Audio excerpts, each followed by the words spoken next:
Well, the main event scene on Friday Night SmackDown is attempting to heat up, but man, oh man, WWE can't seem to get out of their own way with this King and Queen of the Ring stuff. But we're going to talk about SmackDown, which is still overseas right now, and we got a lot to talk about. So, welcome to the 716 Sports Entertainment Podcast. I'm your host, Mike, joined by Mr. Sean, who went off video because he doesn't want to show his face.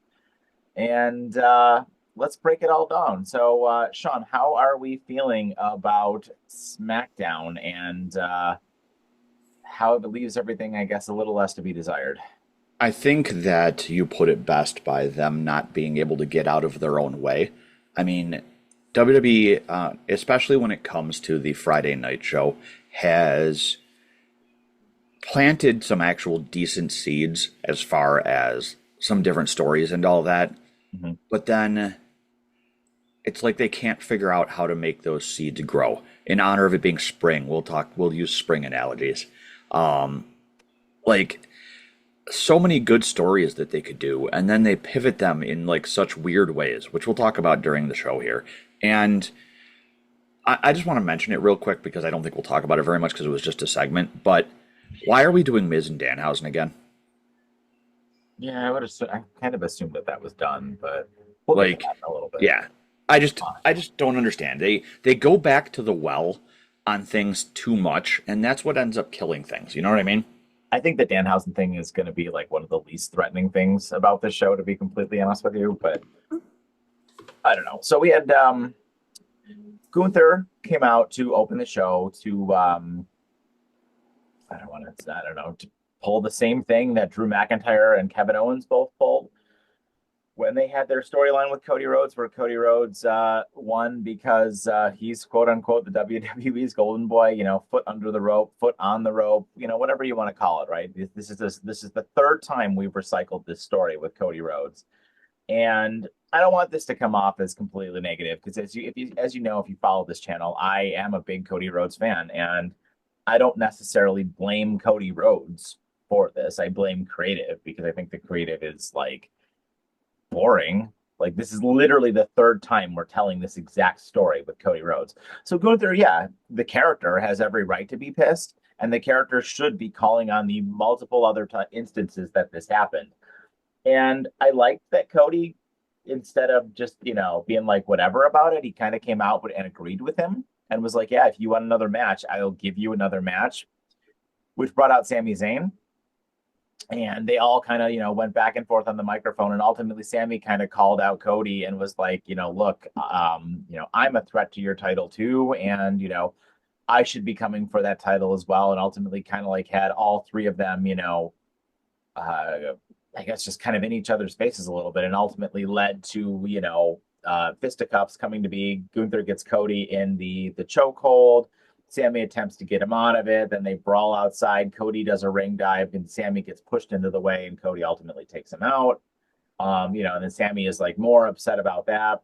Then backstage, we've got Gunther just complaining to Nick Aldis about what's going on with him, and Sami Zayn's complaining to Nick Aldis about going on with him, and this whole thing is just, interesting, right? I guess the way to put it, although a bit recycled.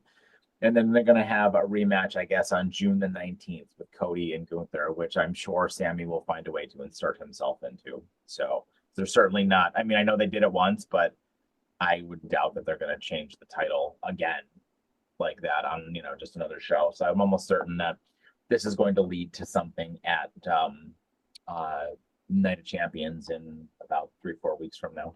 But what are your thoughts? Yeah, you and I were talking about it earlier. This definitely has the feelings of setting up a triple threat at Night of Champions in Saudi. And I mean, I get the storyline with Gunther, but I also, it's like mistakes do happen, and they did a really good job of, during that match, making sure that the ref was in the right place so that he could legitimately say, I could not see that your foot was under the rope. You know what I mean? And part of me is just like, I think I'm going to tie you up in lawsuits angle is kind of a bitch move by Gunther for somebody who is like built to be just such a monster to turn into like a whiny, I'm just going to sue you. You know what I mean? He should have been, what honestly should have happened is Cody should have been out there arguing with Sami, and Gunther should have come out and just murdered both of them. Or the middle of some other match, Gunther comes out, takes out both guys in the match. Another match later in the night, Gunther comes out, takes out both guys in the match, and basically keeps coming out and ruining things until he says, well, I was robbed, so I'm going to take it out on everybody on this roster until this right is wronged. Or Yeah, this wrong is righted. Sorry, I did that backwards. yeah, no, and you know, I mean, you had matches where that absolutely could have happened, right? Like, I mean, yeah, you would be at the expense of certain people, but I mean, like, whatever, right? If you were to do that to the MFTs, or if he was to do that to Ricky Saints or something like that, who they're pretty much completely burying, right? Like, yeah, I would have been fine with all of those things, you know? And hell, you had a Lash Legend and Chelsea Green match on this show as well, where you absolutely could have just had Gunther come out and not take them out, but like literally just stand in the ring and just complain, and you could have just not had that match happen, you know? Or instead of that match, you have like Matt Cardona versus somebody, and Gunther just comes out and murders Cardona and somebody else, Yeah. which gets a point across because Cardona is a Cody Rhodes fanboy. So like, there were better ways that I think they could have done this. And I'm not gonna lie, everybody if you watch this channel knows my opinion for the most part on Sami Zayn. I enjoy this version of Sami Zayn. I think that he, when he needs to, can play that kind of like smarmy heel very well. And I think that is what he's doing here. And I think it's changing my opinion of him for the moment. I don't hate him as much as I normally do. And I am very interested to see if WWE is finally willing to give him a shot, even if it's much like a Jey Uso reign, where it's just a short reign. I'm very curious to see what happens with Sami. Yeah. Yeah, I don't know. Sorry, my allergies are really bothering me today.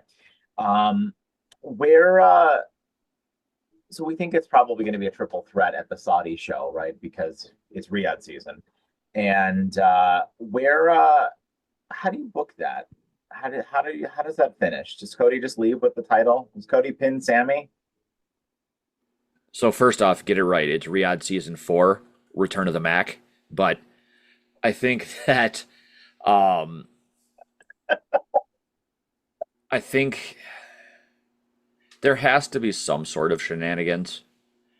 I mean, it's very easy for them to do some sort of BS here where Sami walks out with the title. Like, Gunther takes out Cody, Sami comes out of nowhere, Haluva kicks Gunther and steals the win. And you can have him go a month or two with the belt. I don't know that I see that happening right now because I think SummerSlam, Sami Zayn is not a good person to have as your champ going into your first 2-night SummerSlam. Second? Was last year 2 nights? Yeah. I barely remember yesterday. So, I think. Correct us in the comments if we're wrong here, but I'm pretty sure last year was a 2-night SummerSlam. yeah, I don't quite remember. If it is, yeah, go ahead and correct while us. you're talking. So anybody who's watching, and why, by the way, Yes, shout out to all. it was 2 nights. Okay, well, I still want to shout out Cody and Cena was night 1, and Punk and Gunther was night 1. Cody and Cena was night 2. Okay, well, I still want to shout out all the new viewers in my quest to have them correct me. So thank you for everybody who is watching us now. We've seen that huge uptick, but we always want your comments and you to correct us if you see us say something wrong. Mostly just correct Sean, so don't be like Sean. Right, you do not want to be like me, apparently. But Sami is not a good person to have as your champ going into a 2-night SummerSlam. He does not. I mean, he has the backing of like the people who like indie type wrestlers, but he does not have the star power that someone like Cody or Gunther brings to that title. And I really still do feel that we're going to be getting Punk and Cody at SummerSlam. I think that's a marquee matchup that you need to get in, especially with Punk having not been on TV. So there's no feuds, there's nothing going for him. It's the perfect time for him to come back after Night of Champions and be like, you said anytime, Cody, here I am. So one more thing before we move on to the rest of the show, and it actually hurts me to say this, but is Cody getting stale? I don't know, because he's still getting the massive crowd reactions, but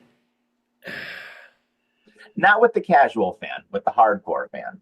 I mean, that depends. You ask the imaginary world of the internet, and they'll tell you that Cody's been stale since he arrived in WWE.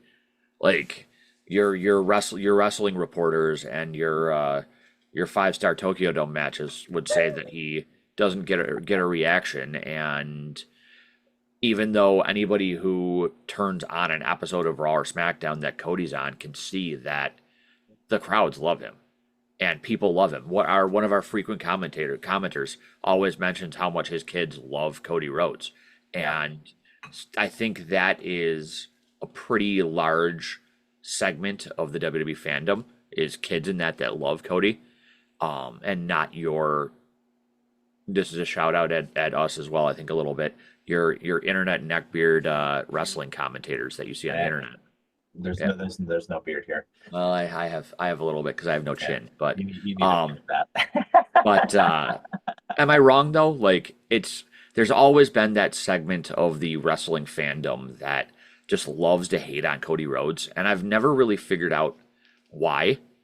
Like the dude has put in the work. Like if anybody has ever deserved what he is getting, it's him. I mean, who can say they left WWE, traveled the world, started their own company, and had the lack of ego to even make themselves world champion in their own company, and then came back home to WWE and was rewarded for it? I mean, I think the guy deserves everything he got. And I mean, he absolutely could have demanded that AEW put that title on him. it was his own company.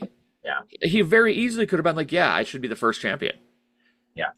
But back to your point, I think, yes, parts of him are getting a little bit stale, but that's very easily rectified by Better booking. Not just better booking, but continuing to have him do these slightly heelish things more and more until you finally decide to pull the trigger on something like that. And I think him versus CM Punk would be a perfect time to pull the trigger on that. Completely agree with that. And hopefully that's the direction they go. But as we're going to get into these King and Queen of the Ring matches here a little bit, I think they're dropping the ball, and they just tend to do that because you know what? Raw booked it perfectly. SmackDown, on the other hand, let's talk about this Queen of the Ring quarterfinal first with Raquel, Bayley, JC Jane, and Kiana James. So this match was fine. It saw Raquel pick up the win. And then post-match, Julia and Kiana James got into a bit of a scuffle because, Julia attempted to help Kiana, but got pushed out of the way. But Kiana only saw her basically, sabotaging her a little bit there. And, I would assume that these two are going to feud eventually, to which if Kiana James beats Julia, what are we doing? But regardless of all that, I don't really think that that's going to go very far.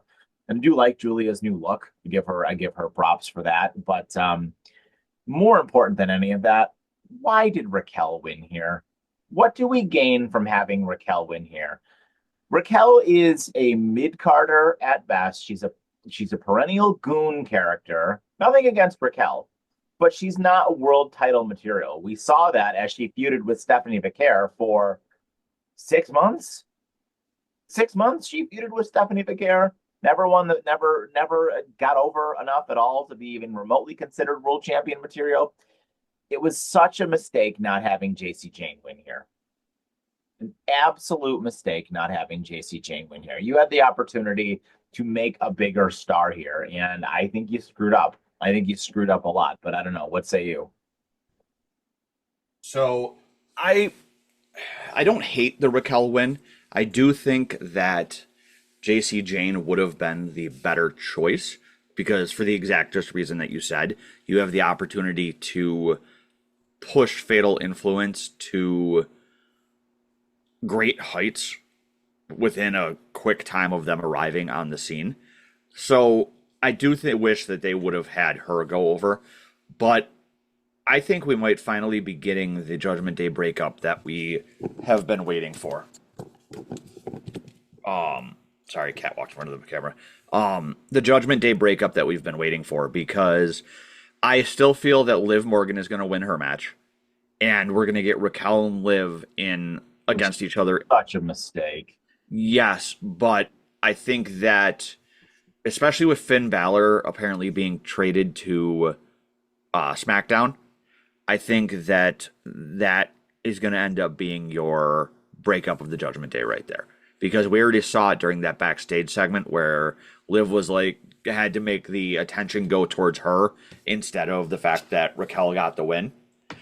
So I think that's the direction that goes. As far as the Julia thing goes, I think that it's great. I think that this is the face turn that is going to greatly help Julia, her character recover. And you're right, her look, how different it is from her normal look, is quite the like turnaround.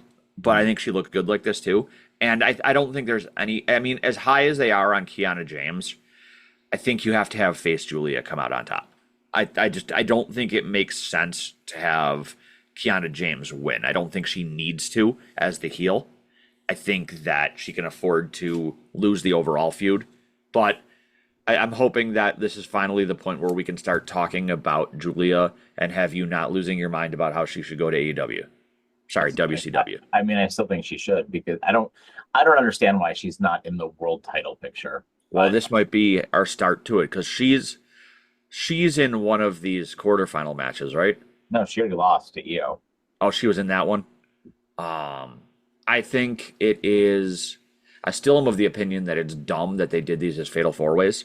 Yeah. They should have been one-on-one matches, but I mean, you have a ready-made feud between her and Kiana that'll take up a month or two, and I think that this is the perfect spot to rebuild her character. I hope so. I hope And so. then Bailey, I hate. Bailey is just Bailey. I mean, like this is just how I feel like at this point we just need to get used to the fact that this is just how they're going to book Bailey.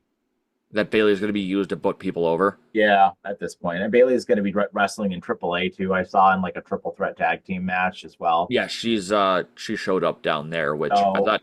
I think this is just how we're going to use Bailey at this point in her career. And I got to be honest with you, I saw that she hired some kind of cutthroat Yep.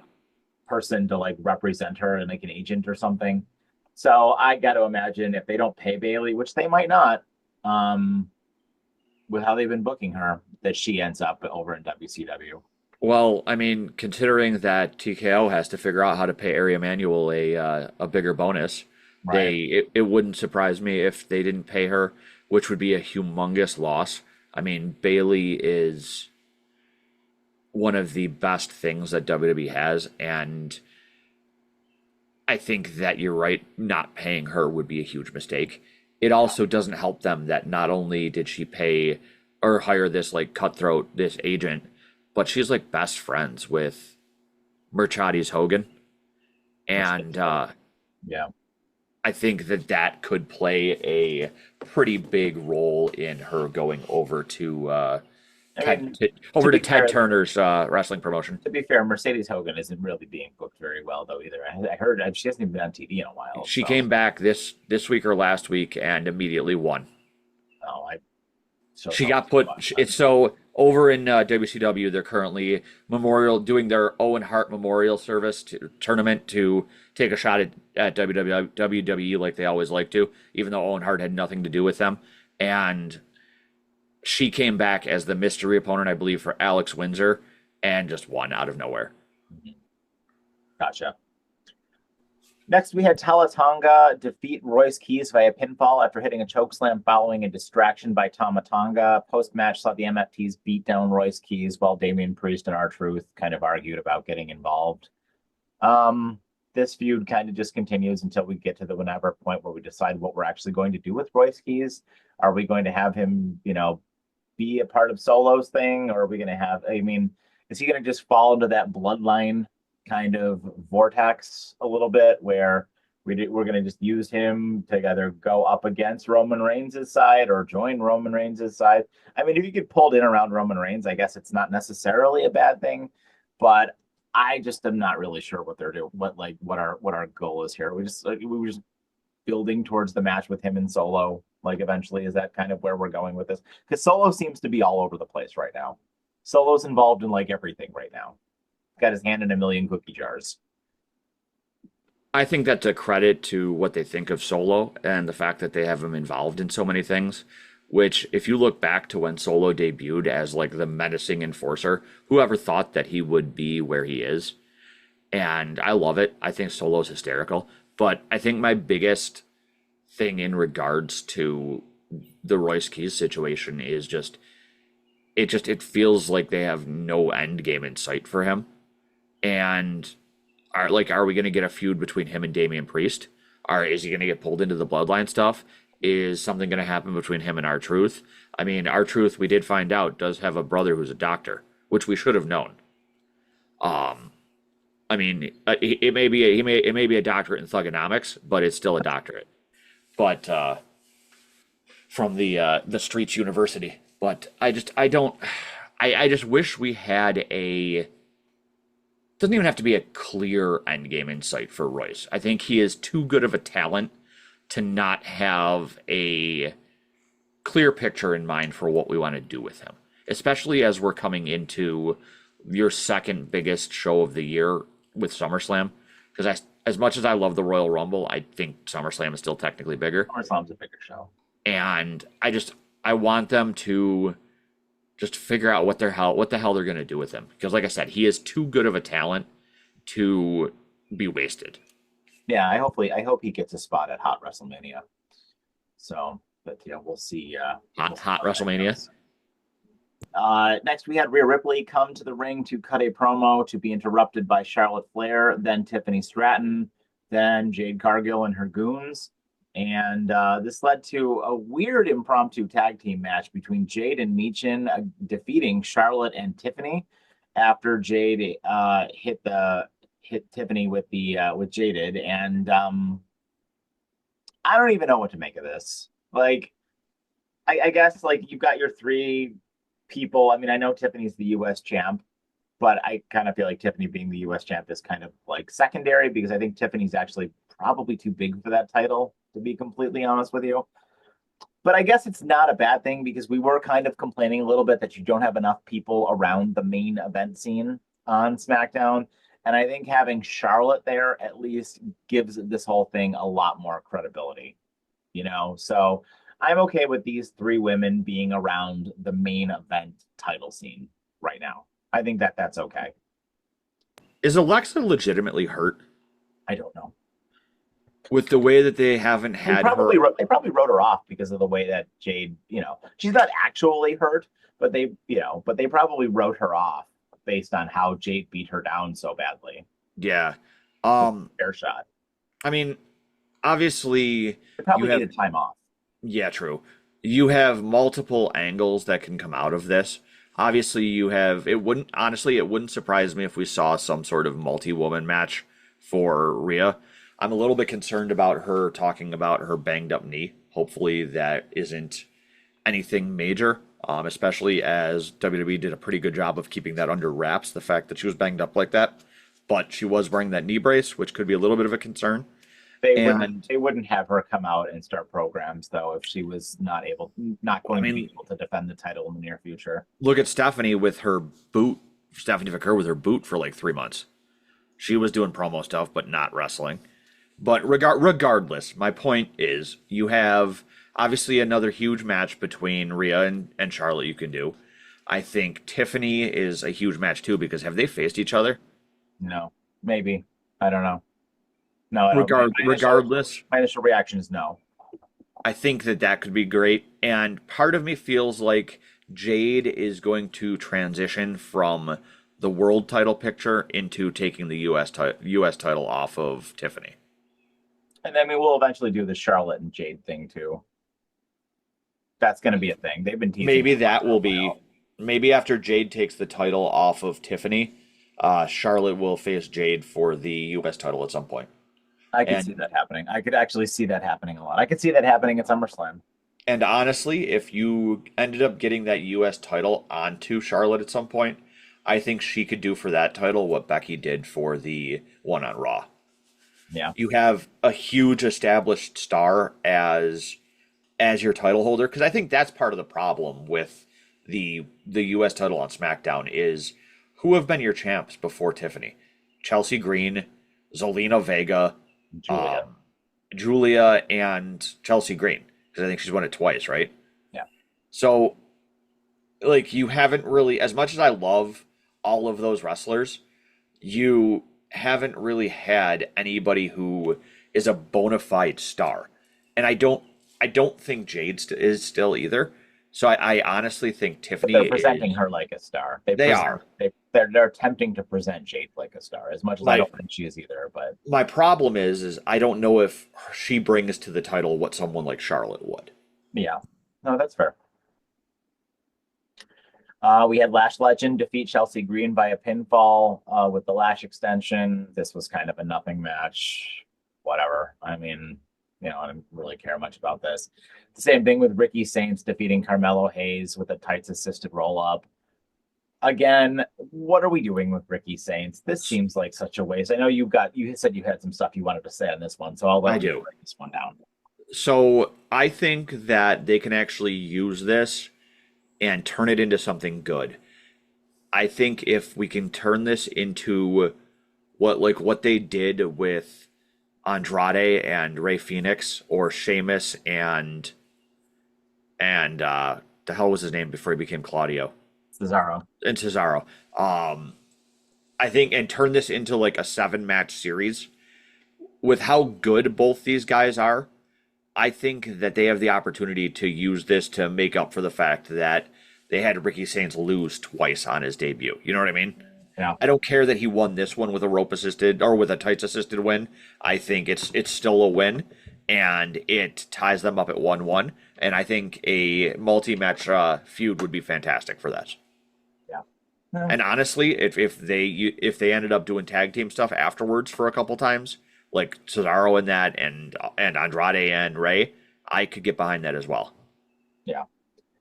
We also had Chad Gable make his appearance on SmackDown officially after the best wrestling match on the planet, and he started going around asking the luchadors for forgiveness. He started with Ray Phoenix. I really like this, and they had like a nice heart to heart. And I got to tell you, you have the opportunity to do something really special here with Chad Gable, turn him into an ultra mega babyface and push him to the moon. Are they going to do that? No, probably not, because they're WWE, and I think they'll probably drop the ball on this. But you have an opportunity here with somebody who's white hot right now. And I hope they do the right thing. I don't think they will, but I hope they do the right thing. So, with the way that they presented him during this segment, he's already basically back as a face. And I think the thing that got me about this was how it actually felt heartfelt, the way he was apologizing to Ray, and the fact that he talked about how he treated it like a joke, and then the more time he spent wearing the mask, the more he learned the culture and that. And I really liked it. I enjoyed this segment, and I'm very curious to see where they go from here, because you're right. I think that WWE has an opportunity to do things with Master Gable that have never been done before and make him huge. I mean, you have him run into Ray. He does his apology to the original Ray Mysterio, and then he runs into the Americanos Hermanos, and he goes off on them and tells them they need to take the mask off and stop disrespecting the culture and everything, and either convinces them to go back to being the Creed brothers, or gets into some feud with the two of them. You know what I mean? I think there is a huge amount of directions that this could go, and I think it's very easy to do it too. But like we said at the beginning of the show, WWE, when it comes to WWE SmackDown and finding the easy route to do things, can't get out of their own way.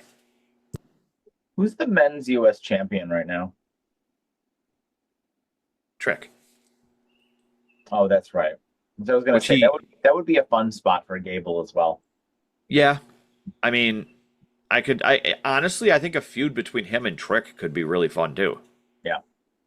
Yeah, that could be interesting. Did you want to talk about the Danhausen thing? So let's talk Danhausen. A Knicks, go Knicks, by the way. Yes, go Knicks. And WWE needs to continue to milk the Danhausen everything about him for what it's worth right now. Because at some point it's going to get stale. That point isn't now. That point isn't for the near future. And the only thing I don't like is that we're involving the Miz and Kit Wilson, which I don't know if you actually listened to what Miz and Kit Wilson were talking about when they walked up on the phone. And the fact that Kit Wilson said that the toxic TSA wouldn't let him in because of his 4 support cats, I thought that was absolutely hysterical. And the fact that now Miz has officially died twice in the main WWE timeline of the canon. He's been eaten by zombies and he's electrocuted himself. I think that the deadpan reactions from Danhausen as Miz was destroying his stuff and his "oh no, don't touch that" was absolutely great, and I love everything about Danhausen. I rue the day when I do not enjoy his segments. Yeah, no, they're still funny right now, and I think it'll be more interesting whenever we get the Baron Corbin reveal as well. But we'll see. Watch it not be Yeah, Corbin. Watch it be like Enzo Amore. that could happen too. So that takes us to the main event, which was the King of the Ring tournament quarterfinals here, which saw Dominik Mysterio defeat Damian Priest, Braun Breaker, and Trick Williams to retain or to move on to. We'll talk about his upcoming match with Obafemi, but give me your thoughts on this match and how Braun Breaker didn't win this match. Like what happened here? I will take things I never saw coming for 200, Alex. I think that it was so out of left field that out of these 4 guys, friggin' Dominic Mysterio won. I would have had him if I had to put money on this match. I would have put Braun first, Trick, then Dom, and then Damian Priest as the winner. Am very curious. There's been rumblings that Breaker hurt himself again, and I'm wondering how true that is. If that plays He a looked fine. He looked fine right, in but this match. I'm just wondering if maybe he did do something to himself, and that's part of why he did not win. It seems real weird to me that they picked Dominic Mysterio to go over here, especially going into a match that has Obafemi involved in it. I just I don't I think the easiest adjective to use here is stumped because I have no idea what they're doing with this one. Dom is going to win the whole King of the Ring thing. Really? Yeah, Why? he's gonna beat Oba next week because of Brock Lesnar. Right, but why do you think he's going to win the whole thing? Who's he gonna face on the other side? So is I no longer think it's gonna be Seth Rollins. Is it so gonna is be? next week a one-on-one between him and Oba? Yeah. How do you do Dominic Mysterio versus Obafemi without Brock Lesnar coming out and costing Obafemi? It's a squash match or a comedy match. Or do they have Oba win and Brock costs him the main event? Like Oba's on the verge of winning the whole thing, and Brock is like, "No, I'm better than you. I was king of the ring in my first year. You do not get that." And he comes out and he costs him in the finals. Then how do you do this match? Do you just have Oba destroy Dom? And if so, what's the point? So you don't have him destroy him, but you have everybody You try to just had Oba destroy 3 people.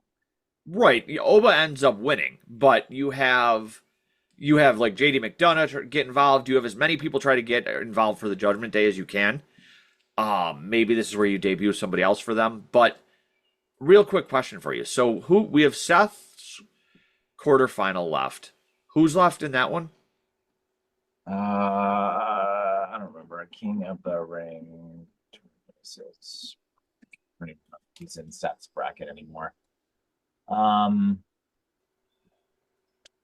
Seth, Javon, Talatonga, and Ricky Saints. I And mean, then the other. Seth has to win that. Jay, Los Angeles Knight, Royce Keys, and Finn Balor. Okay, so I mean, who makes it to the finals out of those 8 men? either Los Angeles Knight, Seth, or Finn Balor. If I had to put them in order, I would say Seth 1, Los Angeles Knight 2, Finn Balor 3. Okay.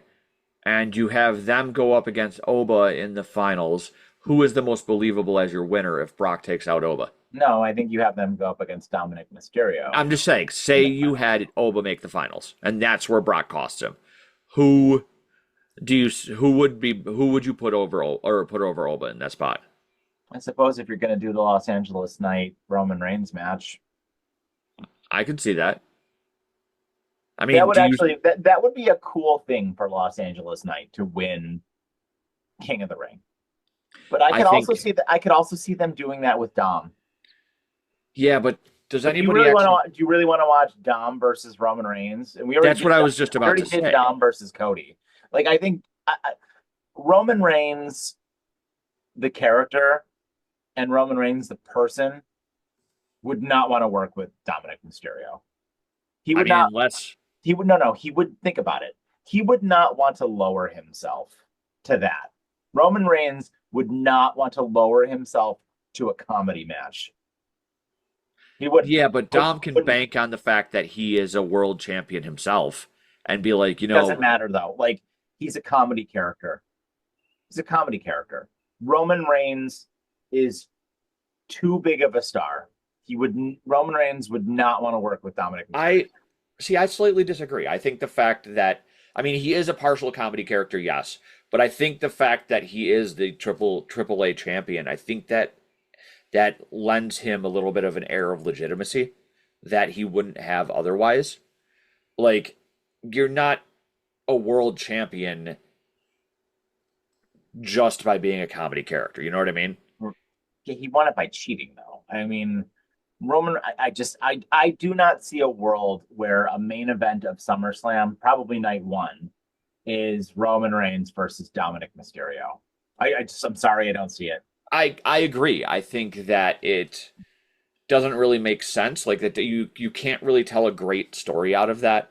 I mean, especially No, with the because judge. the whole story is gonna it would be Roman Reigns just being like, "What are we doing here? I'm not gonna fight you. Like you're pathetic." And then Dominic running away from him all of the time. Like why would we do that? That's And boring. obviously the Judgment Day versus the Bloodline, but Judgment Day would have to add somebody else. Yeah, I think since you didn't, unless it's Oba, I think LA Knight needs to win the whole thing now. I can get behind that. And I mean, it sucks that he's not going to beat Roman, but I mean, hey, what? How cool would that be if LA Knight and Roman was the main event of night one of SummerSlam, and Jacob turns on Roman at that point? and costs him. Yeah,